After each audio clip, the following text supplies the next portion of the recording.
Bom dia, Igreja Trini. A gente está pregando, estou pregando uma série, eu estou pregando, né? Acho que só eu prego nessa igreja, mas a gente está falando sobre discipulado. Semana que vem a gente vai dar uma interrompida na série do discipulado e a gente vai ter um culto de missões semana que vem.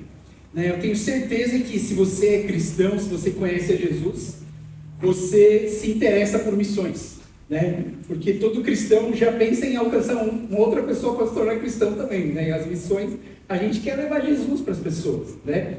Então, semana que vem, a gente tem foi uma oportunidade que apareceu esses dias, a gente já está algumas semanas tentando falar com esse missionário. Esse missionário chama Adriano Kuroki, né?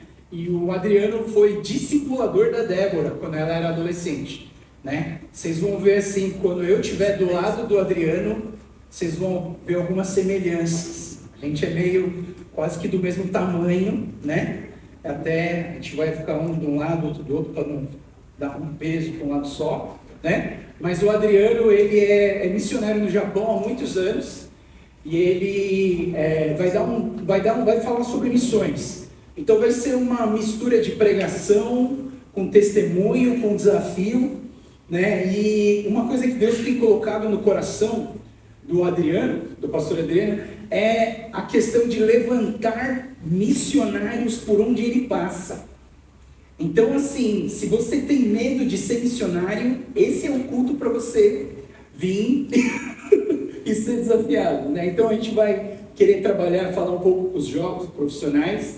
A gente ainda não decidiu exatamente o formato, né?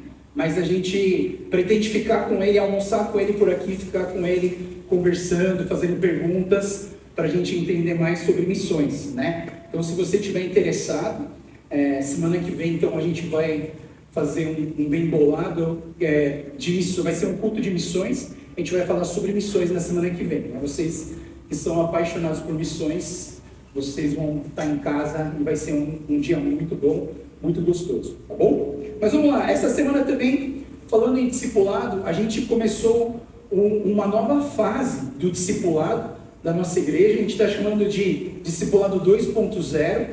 A gente começou aqui com a Débora começou com 3 grupos, eu comecei com 4 grupos, cada grupo em média com 5 pessoas, 6 pessoas, e aí agora a gente passou por uma nova fase, onde a gente está multiplicando os discipulados. E nessa multiplicação, a gente tem um método que a gente está usando, e nesse método a gente tem 2 fases. Uma coisa que a gente chama de pré-discipulado e o microgrupo de discipulado propriamente dito, que é onde acontecem essas reuniões de discipulado e acompanhamento. Essa semana que se passou foi a semana do pré-discipulado. Então, terça, quarta... Tá dando microfone, alguma coisa assim? Cadê? Dá uma ajeitadinha. Terça, quinta e sábado eu dei a mesma aula para todo mundo, é a mesma aula. Então, se você assistiu uma delas, já tá bom. 6 de gente que perdeu essa aula. Eu gravei a aula, tá? Para você poder pegar ela, né? Para poder começar a nova fase do discipulado. Tá aí nessa semana, já o pessoal, os discipuladores já estão começando a chamar e convocar as pessoas para as reuniões. Mas a gente está trabalhando nessa questão aqui, que é a questão do discipulado. E a gente está falando aqui não só que o discipulado é algo importante, mas nós estamos falando aqui que o discipulado é o estilo de vida dessa igreja. Aqui, assim, o discipulado vai ser tão comum, que todas as pessoas que a gente fala assim, você não precisa nem perguntar. Você está num grupo discipulado? Se você é cadastrado, se você é da Igreja Trini, você vai estar no discipulado. Se você não tiver, é porque a gente está achando um lugar para encaixar você, né? Mas a gente acredita que o discipulado é um ponto fundamental da construção da nossa igreja. Então a gente não tem muitos programas nessa igreja, por quê? Porque a gente queria primeiro fundamentar todo mundo no discipulado para depois construir programações a mais. Tem um livro que eu e minha esposa a gente gosta muito, chama A Treliça e a Videira. E a Treliça e a Videira é uma filosofia de igreja. É como a gente pensa assim, a treliça, sabe a treliça, aquela madeira cruzada assim, que a árvore vai, a planta vai se embrenhando e vai crescendo? Aquilo é a treliça. A videira é a planta propriamente dita, certo? Só que para a planta crescer, a videira, se ela ficar esparramada no chão, as uvas vão apodrecer porque elas vão encostar no chão. Então elas precisam ser uma planta trepadeira que ela vai embrenhando na madeira, né, nessa treliça, para ela crescer. A igreja é mais ou menos a treliça e a videira. A treliça são as programações, o culto, ministério de jovens, ministério de adolescentes, ministério de casais. Então a treliça são as programações que a gente tem na nossa igreja. Então dia 12 de outubro vai ter o Dia das Crianças. Se você quiser ajudar, você vem ajudar, né? Vai ter criança, todo mundo aqui é criança, se a gente for pensar na eternidade, né? Mas assim, o Dia das Crianças é uma atividade, é uma programação. O Dia de Ação de Graças, em novembro, a gente vai ter um culto aqui chamado Culto de Ação de Graças. Também é uma programação. Então, existem programações na igreja. Mas existem igrejas que se preocupam mais com a treliça do que a videira. Você entende? Então, a gente não quer se preocupar tanto com a programação, sendo que a gente não tem uma videira viva, exuberante, linda, saudável. Você percebe? Então, primeiro a gente tem que investir na videira, para depois a gente investir na treliça. O que adianta você ter uma treliça de ouro, com brilhantes e joias, se você não tem uma videira? Então, nós aqui na Igreja Trini, nós estamos investindo na videira. Como? Discipulado. O discipulado é investir na videira. O discipulado é cuidar da planta, é cuidar dela antes dela aparecer. Você percebe? Não sei quem gosta de plantar vaso aqui, eu amo vaso, eu amo plantar, né? E tem algumas plantas, hoje eu estou fazendo algumas mudas, né? Que eu tenho minha irmã, parece que uma irmã aqui da igreja gostou da minha planta. Aí eu falei assim, tá bom, vou fazer algumas mudas para dar para ela. Aí estudei como é que faz e tal. É uma planta que parece um coraçãozinho assim, rosa.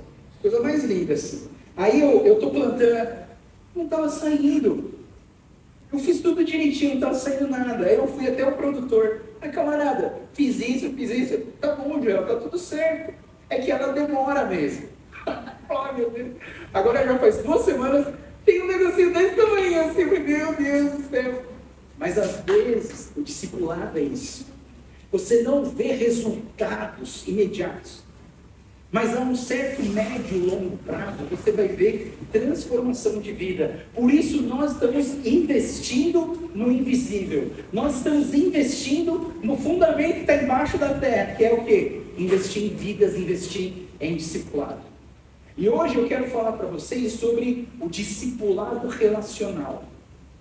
E a gente precisa entender, na verdade, pessoal, eu vou até te falar, quando eu montei essa pregação, eu pensei num negócio que eu aprendi na época do vestibular, chamado pleonasmo vicioso. Sabe o que é pleonasmo vicioso?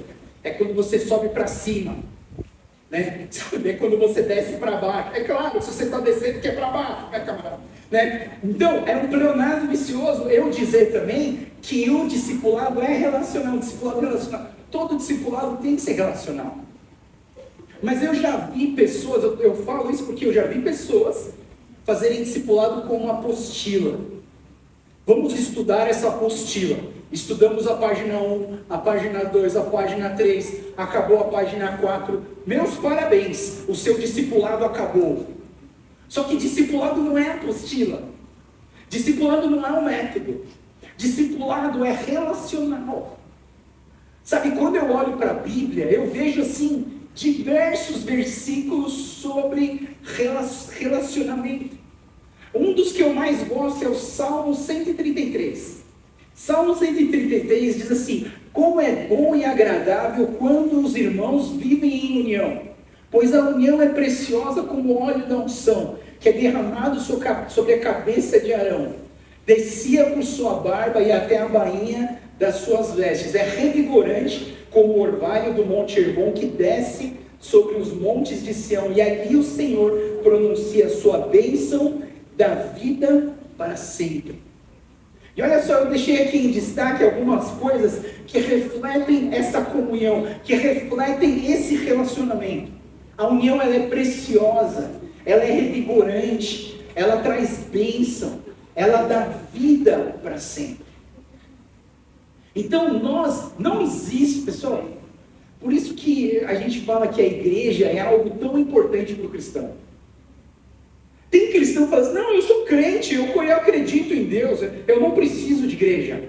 Se você é um cristão que não precisa de igreja, sinto lhe falar, mas você não é um cristão. Porque Deus não criou a humanidade para viver sozinho. Principalmente a igreja, que é o projeto que vem do coração de Deus. Então, o relacionamento, ele é muito importante. Ele traz vida para sempre. A união é preciosa, é revigorante, traz bênção para nós. Mas eu vou dizer uma outra qualidade do relacionamento, que é o poder do relacionamento. Pessoal, o relacionamento, ele é poderoso. O problema é que ele é poderoso para os dois lados. Entendeu? Se você andar com gente ruim, desculpa te falar, mas você vai ficar ruim. Se você andar com gente boa, graças a Deus você vai ficar também bom. Mas nós precisamos entender o poder do relacionamento. Mateus 18, 19 e 20 diz assim: também lhes digo que se 2 de vocês concordarem aqui na terra a respeito de qualquer coisa que lhe pedirem, meu Pai no céu os atenderá. Pois onde 2 ou 3 se reunirem em meu nome, eu estou no meio deles. Então nós aqui reunidos estamos mais de 2, graças a Deus, certeza. O Yasushi falou até em torno de 140. A gente sempre sabe quantas pessoas tem depois, porque a recepção manda o relatório para a gente. Agora eu não sei exatamente quanto que tem, mas sinto que temos mais 140. Mas quando 2 ou 3 se reunirem, a presença do Senhor está lá. E o que acontece quando 140 pessoas se reúnem no nome dele? A presença dele é real aqui. Você, quando você entrou nessa igreja, você sentiu algo diferente. Porque a presença de Deus é real nesse lugar. É quase palpável. Aliás, é palpável porque o pastor vem te dar um abraço e você sente, realmente, o amor de Deus é palpável. Mas você precisa entender o poder do relacionamento. A Bíblia, quando Jesus ele veio aqui na terra, e ele começou a andar com seus discípulos, lá no capítulo 15 de João, ele fala sobre os ramos, Jesus, os ramos. E lá em João 15, ele diz assim: sim, eu sou a videira e vocês são os ramos. Quem permanece em mim e eu nele, produz muito fruto, pois sem mim vocês não podem fazer coisa alguma. Quem não pertence a mim é jogado fora como um ramo imprestável e seca. Esses ramos são ajuntados num monte para serem queimados. Mas olha que interessante, eu sou a videira e vocês são os ramos. Nós somos os ramos dessa videira. E não sei se você já viu uma videira, né? Não sei se você já viu uma videira. Se você nunca viu uma videira, eu vou sugerir que você assista um filme chamado Andando nas Nuvens com Ken Reeves. É um filme velho, tá, pessoal? Da minha época, quando eu era jovenzinho. Né? E esse filme, ele acontece numa como chamam de planta vinha? Tem um nome, esqueci. Vinícola, é isso? Vinícola. E ali, você tem ali uma plantação de videiras enormes, você percebe, só que no final do filme, já vou estragar o filme de novo, eu sou ótimo para estragar o filme, né? Não vou falar, mas assim, assiste o filme, que o filme é legal, é bem gostoso de assistir, mas ali você vê a quantidade de ramos que se conectam de uma videira. E eu estou dizendo em tudo isso, na verdade, para a gente entender que nós somos muitos ramos. E os ramos precisam estar conectados. E essa conexão dos ramos são os relacionamentos. Pessoal, eu vou falar uma verdade para vocês. Aqui na nossa igreja, a gente tem pessoas que querem participar do culto. maravilha, que querem assistir, participar do louvor, maravilha, que querem ouvir a palavra de Deus tão boa. Sim, mas tem gente que não aguenta muito ficar com as pessoas. E eu vou dizer que isso pode ser até uma questão psicológica mesmo. Tem gente que não aguenta ficar muito tempo com muita gente. Cansa.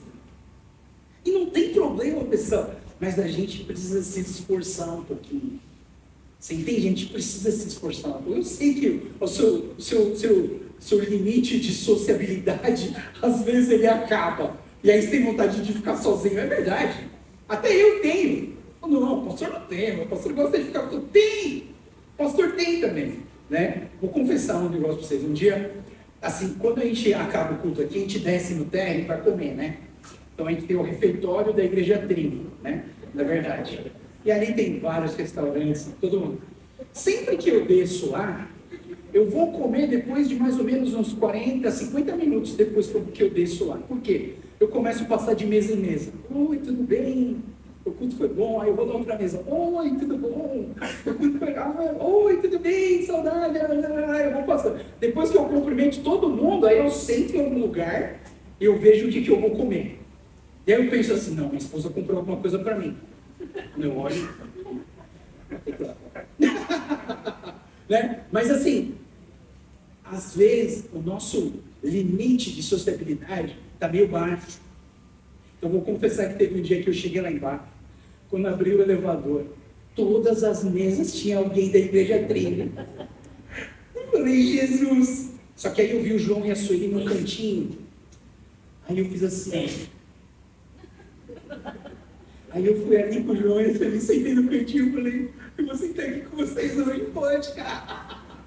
Eu fiquei quietinho, mas é que às vezes, pessoal, vou falar para vocês, às vezes o nosso nível de sociabilidade, ele se esgota.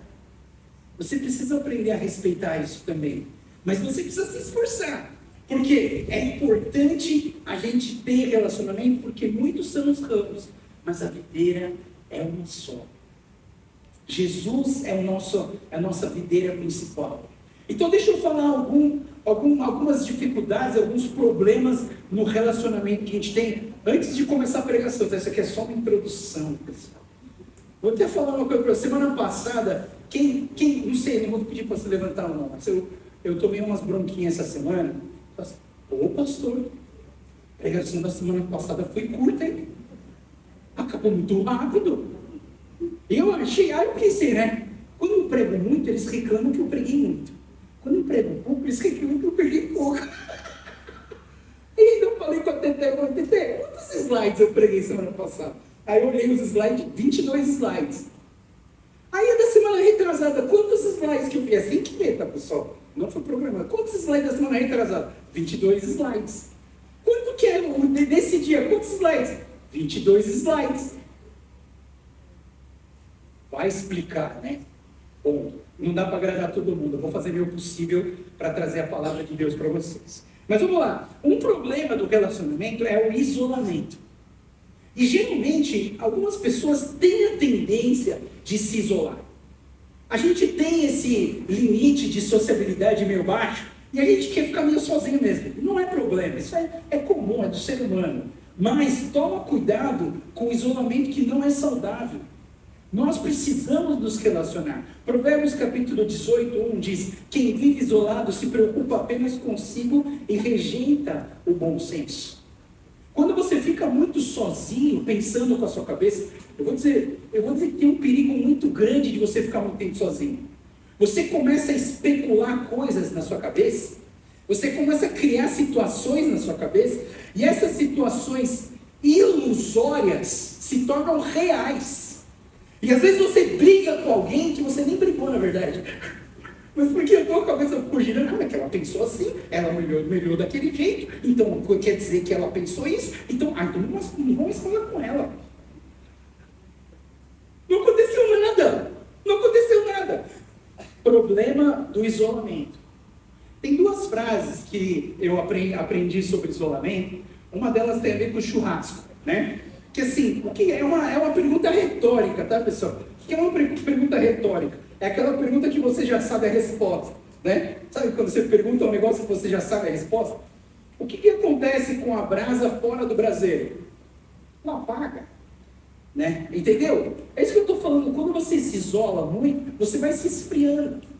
Mas eu tenho uma frase de isolamento que tinha lá na igreja da Presbiteriana de Manaus, que eu achava muito legal. É que eu sempre sentava do lado dessa placa, então eu sempre via essa placa. Mas naquela placa estava escrito o seguinte: ovelha desgarrada é petisco do diabo. E eu ficava assim, meu, você não pode se isolar. A gente tem que manter o grupo. Você já assistiu Animal Planet? O Animal Planet, se você for ver o leão, o tigre, a onça, quando ele vai caçar o búfalo, ele procura quem? Quem está desgarrado. Quem está sozinho. Porque você já viu quando um leão está atacando um búfalo, mas os outros vêm para ajudar? Mano do céu, coitado daquele leão. Pode ser que a gente não é forte, mas juntos nós nos tornamos uma força muito grande. Mas um outro problema do relacionamento também não é o isolamento. É quando você está bravo com alguém. Não vou pedir para levantar a mão se você já ficou bravo com alguém. Tenho certeza que você já ficou bravo com alguém. Eu tenho gente que já ficou bravo comigo e eu nem sabia. A pessoa estava morrendo de raiva de mim. Mas por quê? Né? Foi um negócio que aconteceu na hora do cafezinho, que eu peguei o último pão, ele ia pegar, eu peguei, aí ele ficou com raiva de mim. Camarada, me avisa, eu guardo um para você, porque esse aqui é meu. Né? Mas acontece. Mas deixa eu falar para vocês, em João, 1 João capítulo 4, versículo 20, traz uma lição muito importante para a gente. Ele diz assim: se alguém afirma ama Deus, mas odeia o seu irmão, é mentiroso. Pois se não amamos o nosso irmão a quem vemos, como amaremos a Deus a quem não vemos? Ele nos deu esse mandamento: quem ama a Deus, ame também o seu irmão. Então, também, tá bom, eu não me isolo, mas também eu venho aqui e estou com raiva daquele ali, estou com raiva daquele ali, aquele ali se mexe demais, né? Raiva da galera do fundão que não para de falar, né? E tem gente assim, muda de lugar. Se esse lugar te incomoda, muda de lugar, vai para o outro, né? Mas eu digo para vocês, vou falar uma coisa muito importante para vocês nesse texto. Ele está falando assim: se você não ama alguém que você vê, como que você vai amar alguém que você não vê? Não é verdade? Mas eu vou dizer uma coisa mais importante para vocês: a quebra das conexões horizontais afetam a conexão vertical. Olha só o que eu estou falando para vocês. A quebra das conexões horizontais afeta a nossa conexão vertical. Tem um versículo que a gente sempre fala para casais: se você estiver brigado com a sua esposa, Deus não vai ouvir a oração de vocês. Olha que maluco! Você percebe? As conexões horizontais, elas afetam a nossa conexão vertical. A gente precisa estar bem uns com os outros. Mas deixa eu falar uma outra coisa sobre esse relacionamento horizontal, tá, pessoal? Uma pergunta que eu vou fazer para você: será que é para a gente andar com todo mundo? Será que é para a gente andar com todo mundo? E aí eu vou trazer um texto para vocês. Isso aqui não é um texto fora do contexto para virar um pretexto, não, pessoal. É um texto que eu já meditei muito nele para entender o que eu estou falando para vocês, tá? O texto de Coríntios, capítulo 5, 9 a 12, ele vai dizer assim: quando lhes escrevi antes, disse que não deviam se associar com pessoas que se entregam à imoralidade sexual. Com isso, porém, não me referia a descrentes. Não me referia aos descrentes que vivem em imoralidade sexual, ou são avarentos, ou exploram os outros, ou adoram ídolos. Vocês teriam que sair do mundo para evitar esse tipo de pessoas. Versículo 11, o que eu queria dizer era que vocês não devem se associar a alguém que afirma ser irmão, mas vive em imoralidade sexual, ou é avarento, ou adora ídolos, ou insulta as pessoas, ou é bêbado, ou explora os outros. Nem ao menos comam com essa gente, Não cabe a mim julgar os de fora, mas certamente cabe a vocês julgar os que estão dentro. Então, o que eu entendo nesse texto é o seguinte: e eu vou trazer para vocês o que eu entendo desse texto aqui, de Coríntios, através dessa frase que eu vou colocar para vocês. Eu não escolho quem entra na minha vida, mas eu escolho com quem eu quero andar. Eu não escolho quem entra na minha vida, mas eu escolho com quem eu quero andar. Então a Bíblia está falando o que, pessoal? Você não precisa andar com todo mundo, mas você precisa amar todo mundo. Ah, pastor, como que eu posso amar com alguém que eu não amo? Claro que consegue. Você nunca viu os caras da África, mas você ama eles, você ora por eles, ora para eles serem salvos, ora para eles serem abençoados. Agora, quando eu odeio meu irmão, aí vai virar um problema. Mas tem gente que eu não preciso andar, e aí é uma escolha que você faz. Você não precisa andar com todo mundo, mas você precisa amar todo mundo. Você entende o que eu estou falando? É importante você entender isso. Porque às vezes a gente mistura uma coisa com a outra. Já que eu tenho que amar esse cara, então eu vou chamar ele para almoçar comigo. Não precisa. Não precisa. Se você pode amar sem querer andar com essa pessoa. Dá para fazer isso? Dá. Mas o dia que ela precisar de você, não hesite em ajudar. O dia que ela tiver com o pneu furado lá na rua e precisar de ajuda, não hesite em parar para ajudar aquela pessoa. Não significa que você precisa andar com essa pessoa direto, mas você precisa amar todas as pessoas. Então, existe um poder no relacionamento. Existe um poder, e lá em Eclesiastes, capítulo 4, diz assim: sozinha a pessoa corre o risco de ser atacada e vencida, mas duas pessoas juntas podem se defender melhor. Se houver três, melhor ainda, pois uma corda traçada com 3 fios não arrebenta facilmente.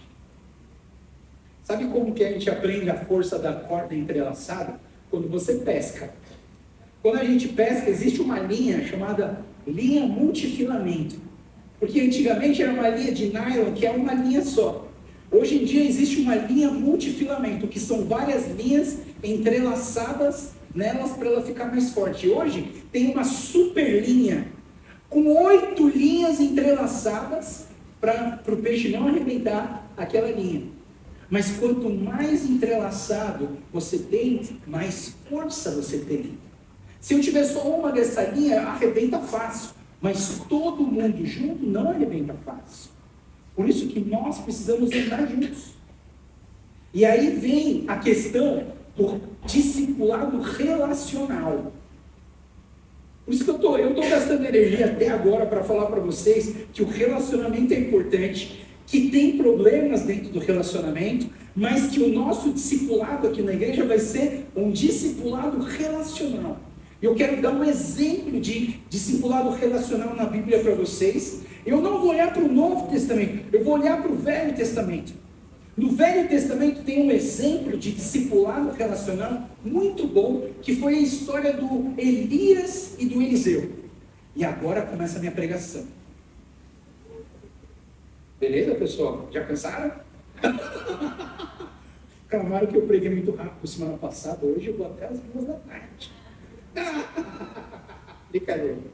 Vamos lá, pessoal. Elias e Eliseu é um dos melhores exemplos de discipulado relacional. Elias foi um cara, Elias foi um profeta que fez milagres, que fez acontecer, que desafiou os sacerdotes de Baal, que fez descer fogo do céu, tirou até uma chacota dos deuses deles lá. Então, acho que seu Deus está dormindo, não está te ajudando. E aí quando o Elias clama fogo do céu para Deus, vem o fogo de Deus e consome aquela oferta, aquele sacrifício. Eu vejo assim, Elias foi um cara poderoso, mas não porque ele era poderoso, mas porque ele era um instrumento do Deus poderoso, que via as coisas acontecerem.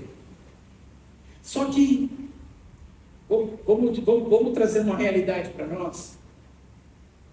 A gente não vive para ser sempre, certo?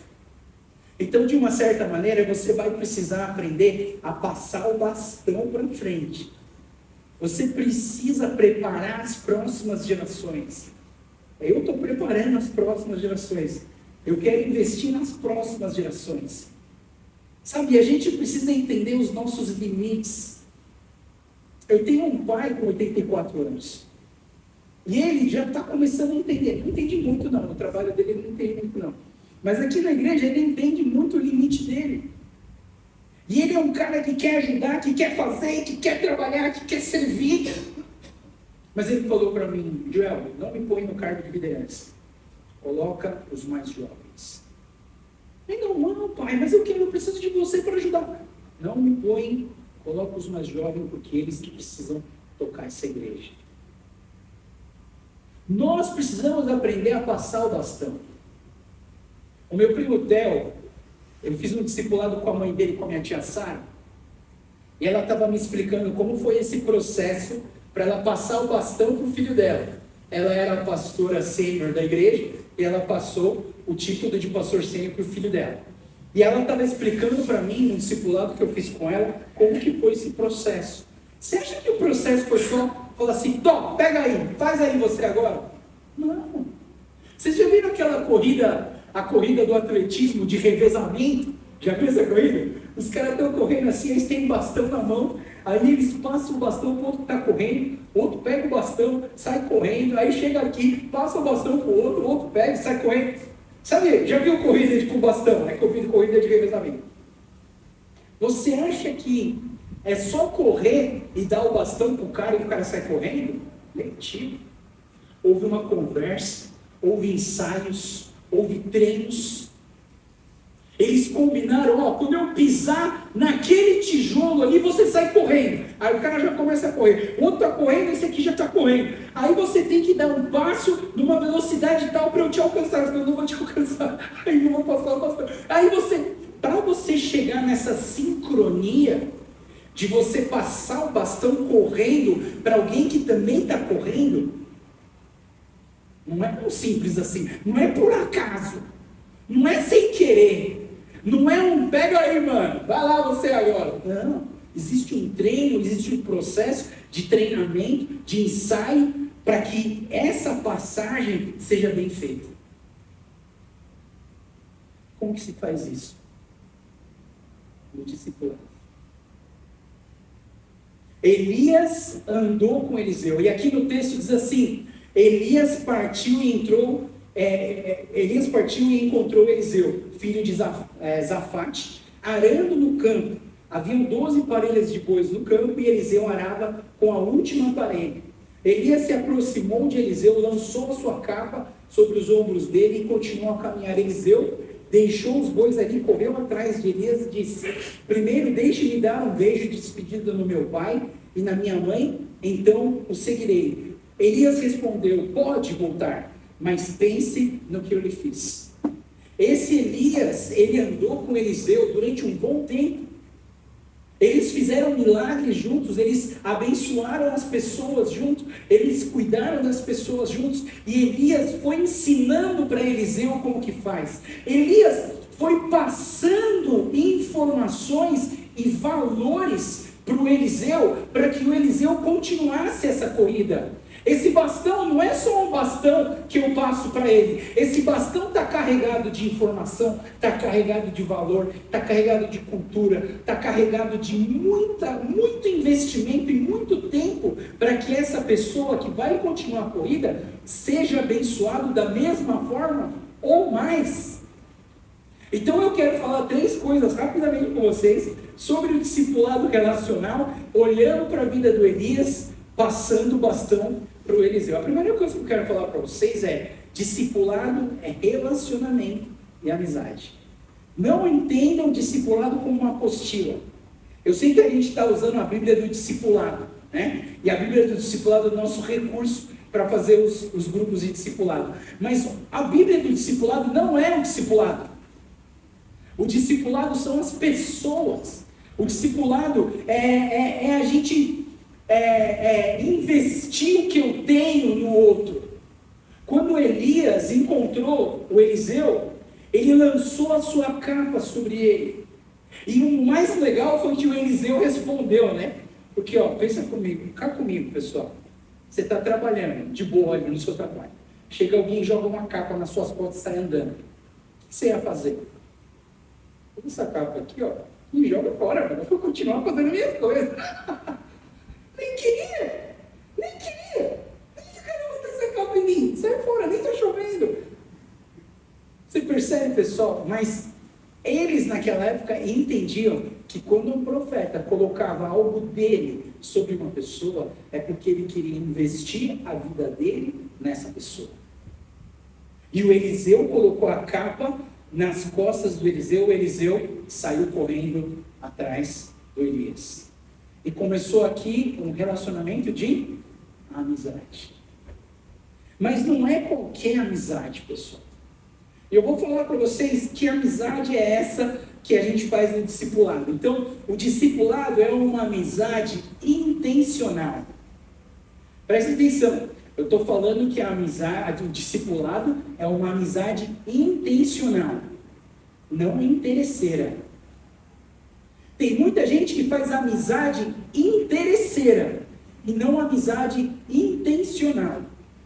A amizade intencional, eu quero ser o seu amigo para te ajudar, para te abençoar, para cuidar de você. A amizade interesseira, eu quero andar com você porque eu sei que você vai me dar um presente, eu sei que você vai orar por mim, você vai cuidar de mim, você vai fazer tudo para mim, eu quero tua ajuda. Você entende? Às vezes, a gente tem pessoas que chegam perto de nós por interesse, mas tem gente que chega perto de nós com intencionalidade, principalmente de te abençoar, de cuidar de você, de abençoar a sua vida. Então, o discipulado é uma amizade intencional. E quando eu olho para Jesus, eu entendo que Jesus vivia relacionamentos intencionais. Jesus não encontrou a mulher samaritana por acaso.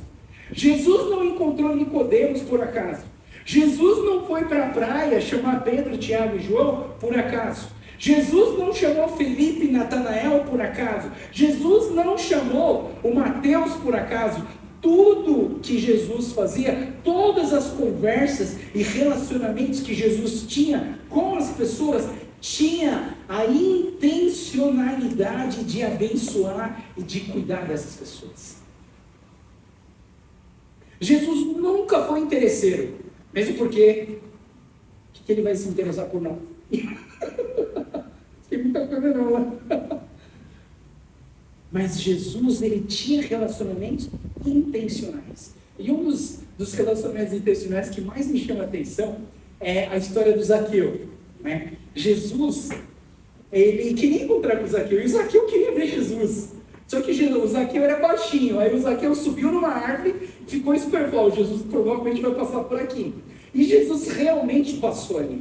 Quando Jesus chegou ali, olhou para cima e disse: Zaqueu. Ele chamou Zaqueu pelo nome, né? O cara nunca tinha visto Zaqueu. Zaqueu, desça depressa, que hoje eu devo hospedar-me na sua casa. Atrevido esse Jesus, né?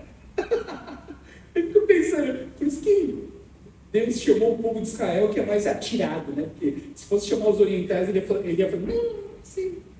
Não tem nada não.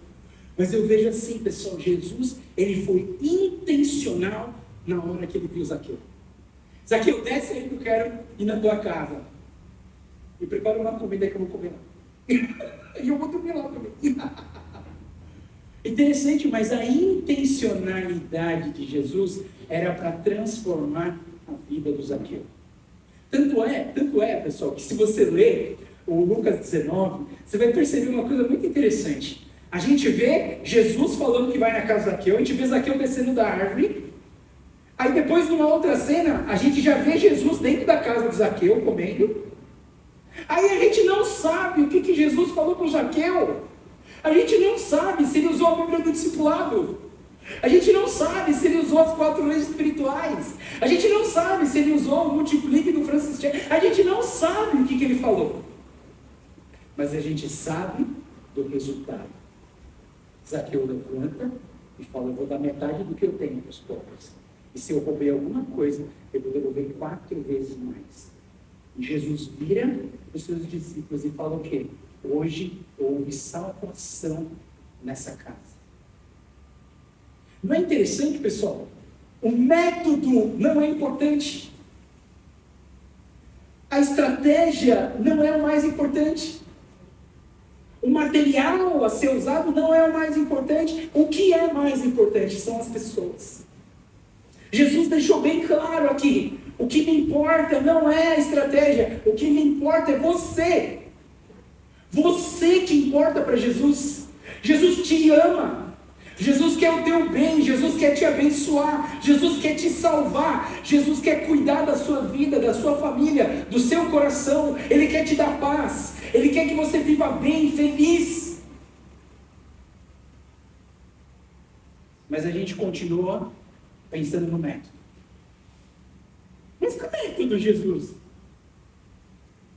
O discipulado precisa ser relacional. A segunda coisa que eu quero trazer para vocês é que o discipulado é transferência de valores e não só de informações. Mais uma vez eu vou dizer para vocês, né? Discipulado não é uma apostila que você passa, tudo que eu tenho nessa apostila eu vou passar para você, decora, e depois que você decorar, acabou o discipulado, parabéns, diploma, palminha, vai para a vida. Eu e a Dé, a gente perguntou para os nossos discipuladores: até quando vocês vão discipular a gente? A gente já está no 4º ano. Até quando vocês vão discipular a gente? Eles falaram assim: deixa eu ver. Olhou até com o relógio assim. Até Jesus voltar. Meu Deus! Até Jesus voltar! Até Jesus voltar! Só que você percebe que existem fases nesse relacionamento de discipulado. Então eu cuidei de 15 caras, 15 homens, homens de Deus, homens cheios do Espírito Santo, homens cheios do poder e da graça de Deus. E aí agora eu estou liberando esses caras para eles cuidarem de outros grupos. Significa que o discipulado que eu tenho com eles acabou? Não. Eu já falei para eles: você não vai se livrar de mim assim tão fácil, cara. Tá pensando que é fácil? Não. Você vai ter que se encontrar comigo a cada 2 meses. E a gente vai se encontrar e vai ter uma reunião até mais intensa. Porque agora eu só vou te ver em 2 meses. Então eu preciso de mais intencionalidade dentro desse grupo. Então o discipulado não é transferência de informação, é transferência de valores. Olha só, no texto diz assim: Elias respondeu: pode ir lá ver a sua mãe, pode ir lá despedir do seu pai, mas pense no que eu lhe fiz. Quando você vê, o que Elias fez para Eliseu?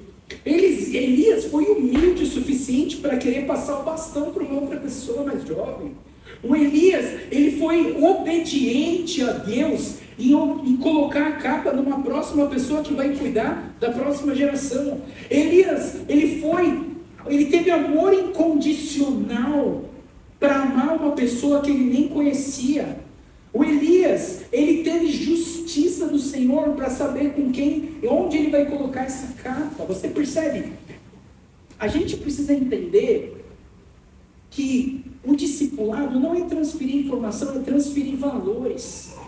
Jesus, quando ele lava os pés dos discípulos, olha só, lá em João 13, 14, 15, ele diz assim: e uma vez que eu, Senhor, mestre, lavei os seus pés, vocês não devem lavar, vocês devem lavar os pés uns dos outros, e eu lhe dei um exemplo a ser seguido, façam como eu fiz a vocês. Aí você pensa assim: façam como eu fiz para vocês. Já sei! Jesus quer que eu seja podólogo. Você entende o que é transferir informação? Se você pegou a informação aqui, ou só a informação, você vai virar um podólogo, porque você vai começar a limpar o pé das pessoas, tirar aquela unha encravada, né? Você vai lavar e massagear os pés da pessoa. Você vai ser um podólogo. Nada contra os podólogos, tá, pessoal? Nada contra. Mas Jesus não está falando nesse texto para a gente ser podólogo.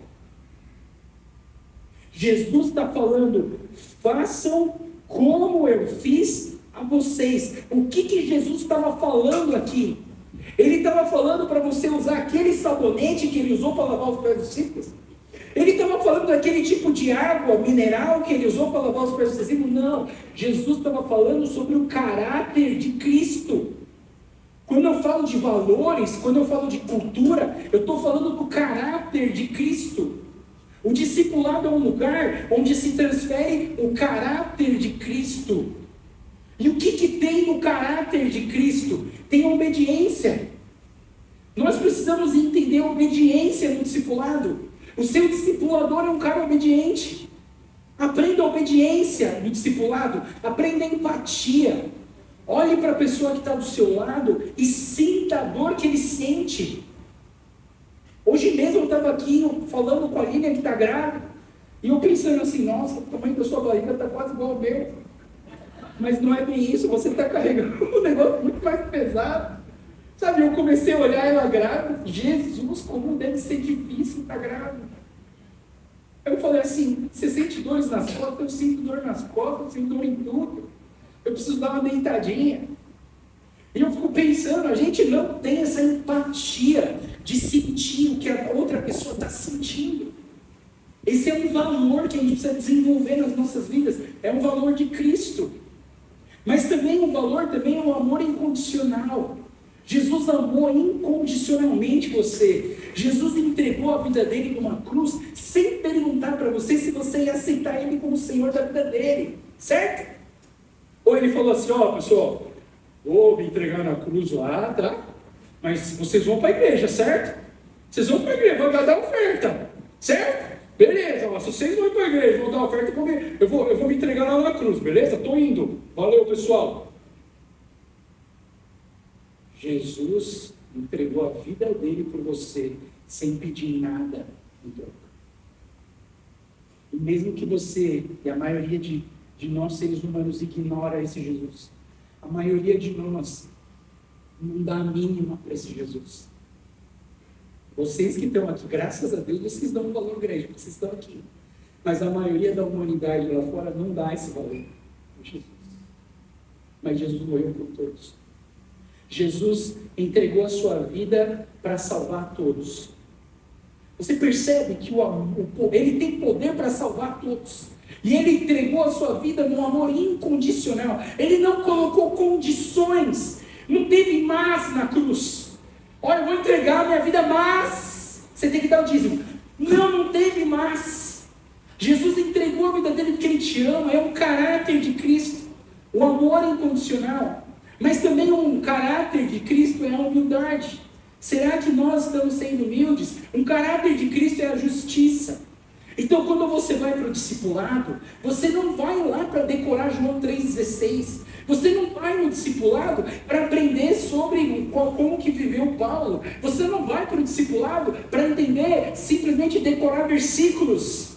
Você vai para o discipulado para receber obediência, para aprender empatia, para aprender amor incondicional, para aprender humildade, para aprender justiça. Isso são os valores que precisam ser transferidos no discipulado.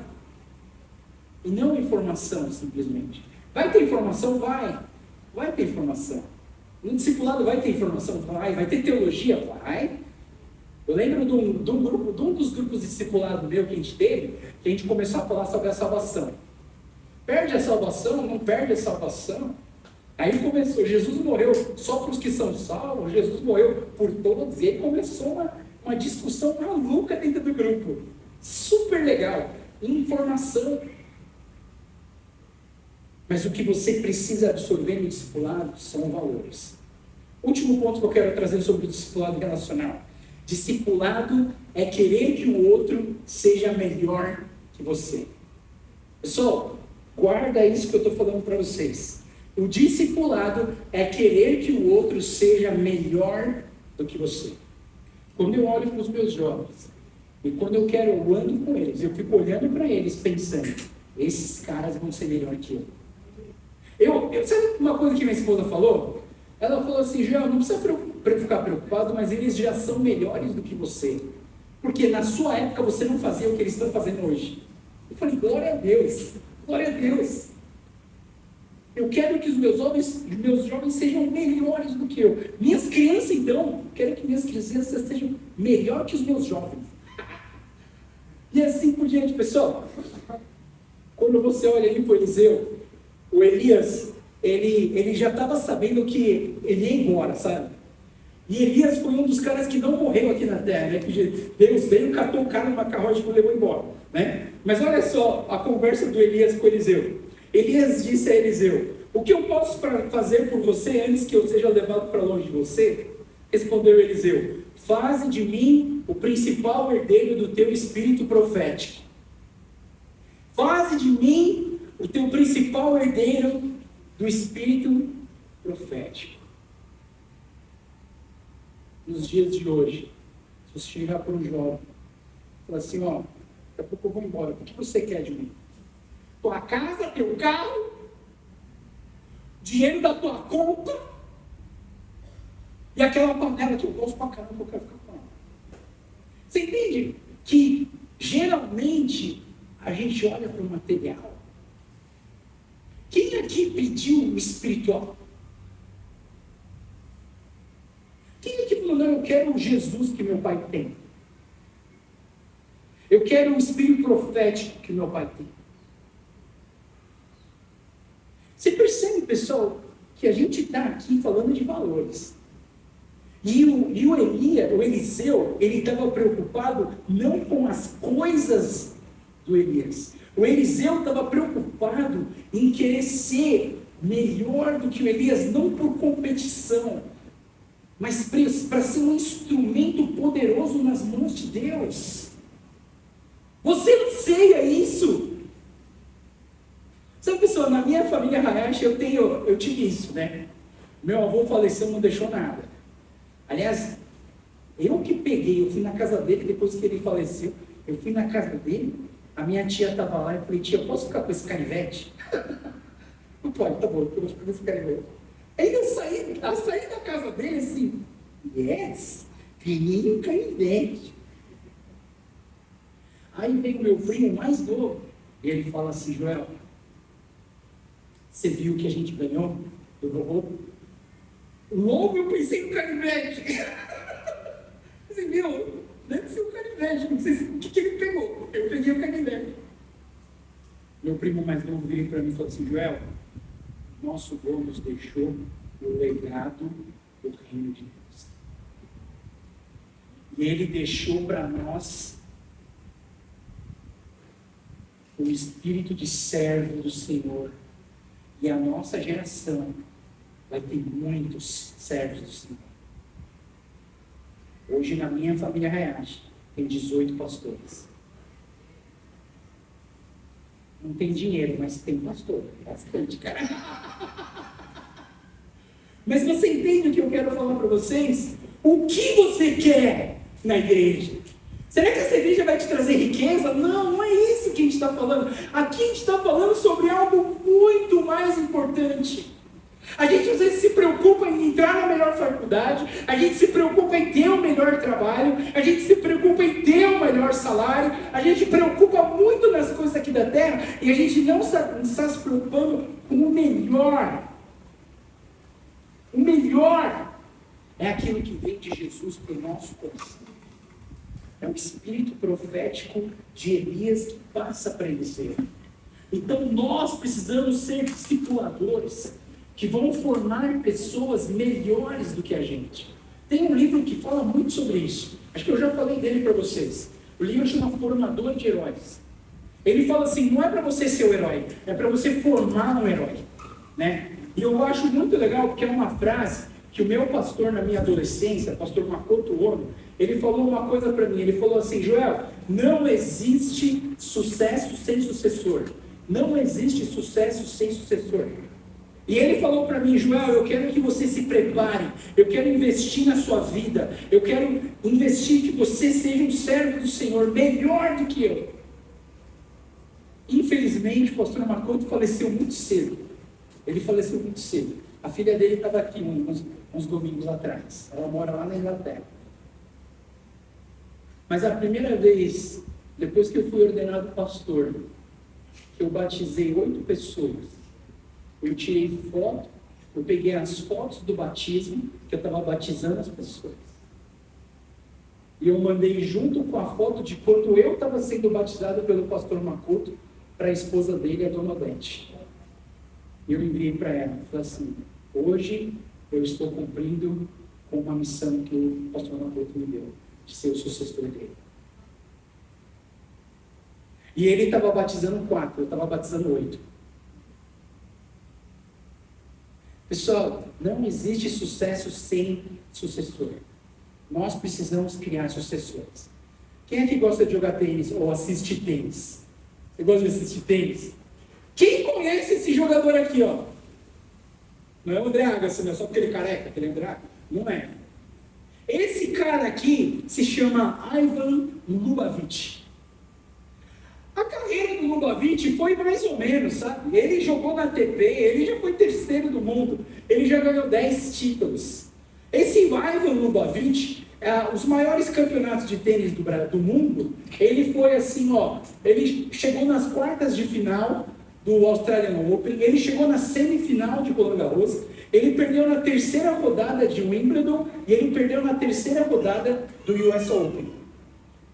Jogador bom, jogador bom. Agora, você conhece esse aqui, ó? Roger Federer. Olha o currículo do cara. 103 títulos de ATP entre 1000 e Grand Slam. Ele foi primeiro do mundo várias vezes. Ele ganhou a Australian Open 6 vezes. Roland Garros 1 vez. O Wimbledon ele ganhou 9 vezes. De US Open ele ganhou 6 vezes, 5 vezes. Ele já foi vencedor do ATP Finals, que é o jogo dos 8 melhores do mundo, 6 vezes. E ele já ganhou uma Olimpíada. Mas, pastor, por que você falou do Ivan Lubavitch e agora você está falando do Roger Federer? Porque se não fosse o Lubavitch, o Federer não seria quem o Federer foi. E é sobre isso que eu quero falar com vocês. Se você não tiver um cara que vai formar heróis, não vai ter heróis. Você percebe?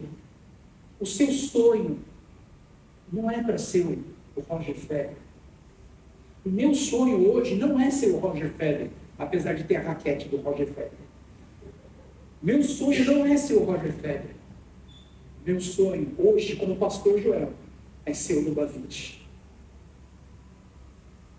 Meu sonho aqui nessa igreja, com pessoas poderosas, maravilhosas, cheias do Espírito Santo, da graça, da palavra de Deus, que onde quer que vocês forem, vocês vão levar transformação e bênção.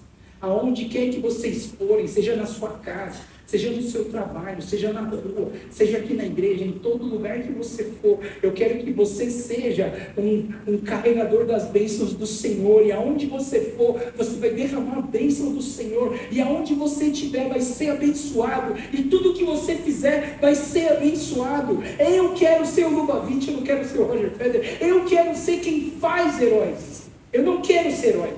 Não quero ser herói, eu quero ser aquele que faz heróis. Aonde você aprendeu isso, Joel? Aonde você aprendeu?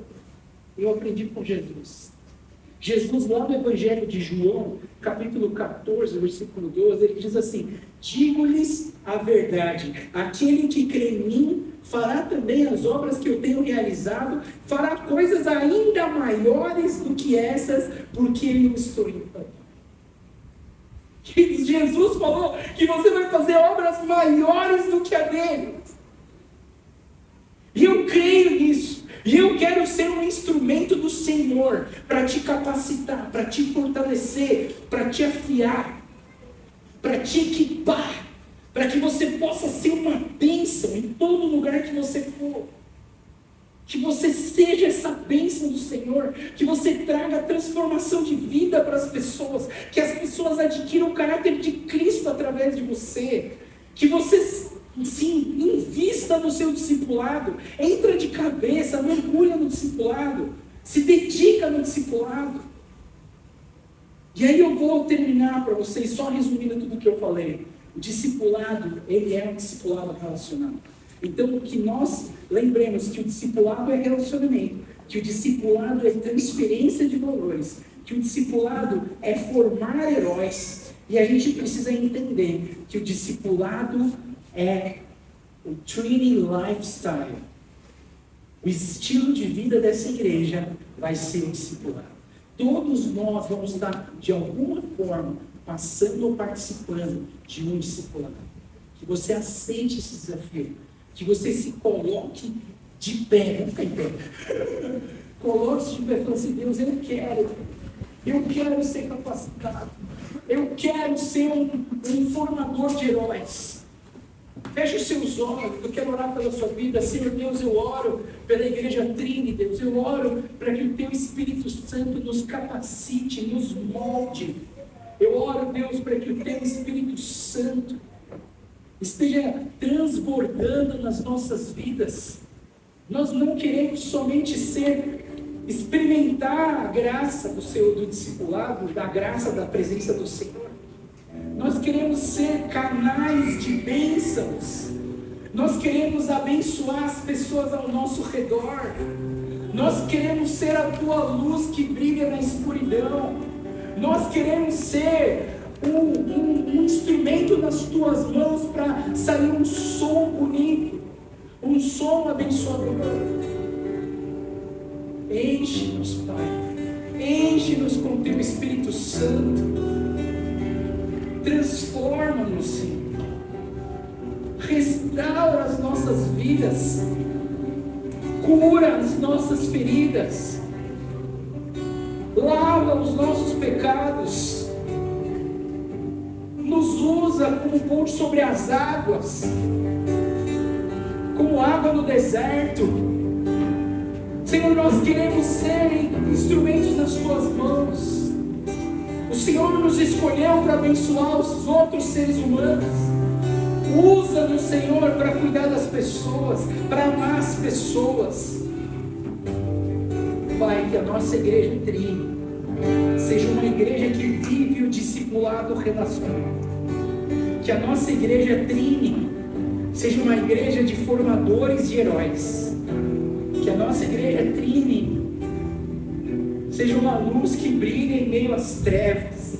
Que a nossa igreja Trinity seja um corpo, ramos conectados na videira verdadeira que é o Senhor. Muito obrigado, Deus, pela Tua presença. Obrigado pelo Teu amor nas nossas vidas. Que o Senhor continue nos guiando e nos fortalecendo nesse caminho. Em nome de Jesus.